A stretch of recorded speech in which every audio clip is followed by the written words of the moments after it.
All right.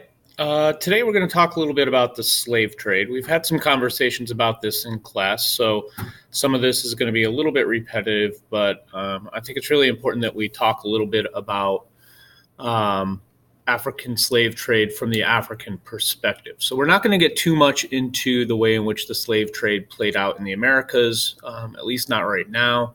We'll do a lot of that when we get to Latin America, but not so much in the American colonies. The only way in which we're really going to talk about that is the ways in which the plantations in the Americas provided kind of an incentive for a desire or a need for cheap labor, and at some point, the Europeans and the Americans turned to Africa as a labor source.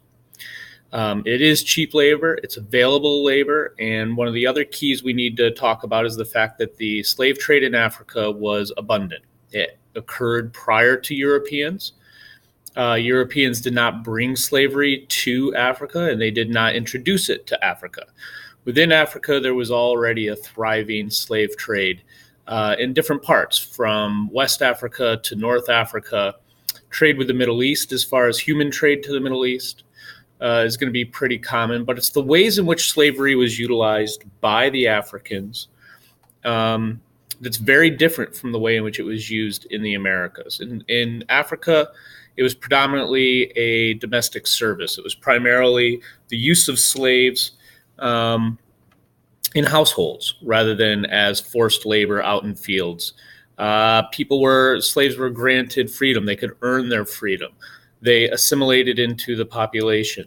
Whereas in the Americas, it really created sort of this lasting set of standards for Africans and African Americans that kind of set them apart and set up a whole system in which you had a population based on skin color that stood out and that was predominantly targeted even upon trying to escape. So let's talk a little bit here about Africa and the slave trade there.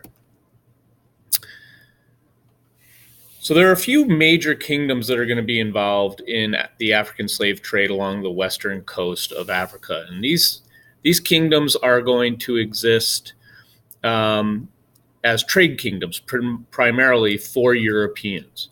They essentially set up a ready-made market. There was a market there that the Europeans tapped into. The Europeans were trading additional products and resources, but the use of a labor source like African slaves was an additional product that was traded. So we have kingdoms like the Kingdom of Benin, which is heavily involved in the slave trade, and they're going to become extremely wealthy from it. As the demand for slaves increases, kings in places like Benin, Ashanti, and Dahomey, the next two that we're going to talk about, they're going to really ramp up their availability of human trade. The Ashanti, or also called the Asante, are another kingdom that's going to exist along what's called the Gold Coast of Africa. They're going to be trading in a lot of products within Africa, but they are also going to eventually start to trade with the Europeans. And it's that trade with the Europeans that allows them to gain access to things like firearms, which is going to make them even stronger and more capable of taking more slaves. One thing we need to keep in mind is most of the slaves that were taken during this time period were not simply captured, not for the sake of labor. A lot of times they were captured as a result of war or battles, land expansion like we see here with the Ashanti. As the Ashanti expanded their territory, they would take into their control a lot of women and young boys primarily. It wasn't even taking men because it was a domesticated type of servitude. There wasn't really a demand for strong men like there was in the Americas. And so you have a removal of primarily mothers and their children, young boys in particular, who are going to be forced into this servitude. Lastly, we have a group called the Dahomey.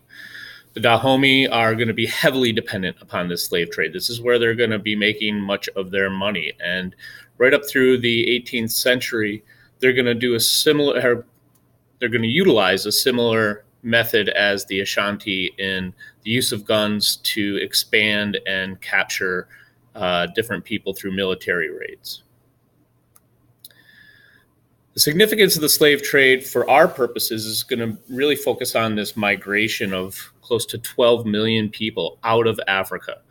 This is the result of a rise of an economic system called capitalism, where people are operating businesses for profit, and in particular plantations in the Americas, particularly the Caribbean and Brazil, but also in the American colonies. One thing we also need to focus on is why Africans. You would think that as the Europeans came into colonization of the Americas, they would just enslave the population that was there, the Native Americans. However, we also need to consider the fact that many of these Native Americans were dying off from disease. They had very little immunity to things like smallpox, and they were dying off in the hundreds of thousands and even millions. And so having this population was not necessarily available to enslave. The other thing is you had this ready-made market, like we already talked about, of Black Africans. And then the other major thing is this idea of escape. Black Africans stood out. They were easy to recapture. They didn't know the lay of the land. So even when they did escape, they didn't know where they were going or how to survive. So these were all impediments to them trying to escape and trying to move off and run away from these plantations. The Middle Passage, we're not going to focus too much on this, but it's simply this voyage across the Atlantic Ocean from West Africa to the plantations and colonies in the Americas. This was a very deadly section or trip. This map shows us a little bit of how many people were going to what areas, and you can see predominantly they're going to Brazil and the West Indies, which is in the Caribbean, and a smaller amount to the Americas, to the American colonies, to Central America, and to the west coast of South America. This is just a description of a slave ship, and I include this simply so we can wrap our brains around what it was probably like on these voyages. This shows you where the slaves would have been kept on the ship. This close-up gives you a better idea of how they were maintained or how they were housed. So you can imagine the conditions during this voyage, which would take several weeks, was not the most comfortable.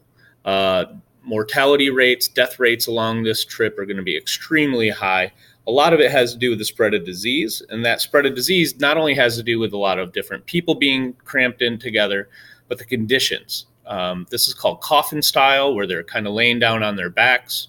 They have very little room to sit up, and very little availability of toilet facilities. So you can imagine if people needed to relieve themselves, they did it right where they were. And so people would develop sores. There would be bacteria and other things that would spread among the slaves. And so these cargo holds would have to be cleaned out every couple of days. And the slaves would have to receive exercise to keep them relatively healthy. But not everybody survived.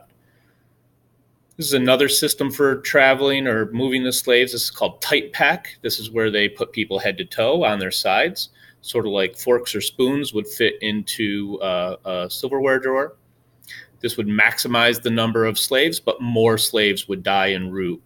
But when you finally got to your destination, you still had more survive for a higher profit. And this is just another version of a sit-up rather than a lay-down method, which was seen to be a little bit more humane, but still cramped people in tight quarters. This slide reviews a little bit about the mortality rates. As I said, these are going to be pretty high. 15% of the slaves that embarked on this voyage ended up dying en route. The Middle Passage is a part of triangular trade, and this is just the trade between Africa, Europe, and North America. And you can see the products that are traded here. I know you've done this before. Here are the slave destinations. And then we have the end of slavery through abolitionists, primarily in the United States, which is going to end slavery actually later than in Europe, but You can see here that Britain outlawed slavery in 1807 and not till 1865 in the United States.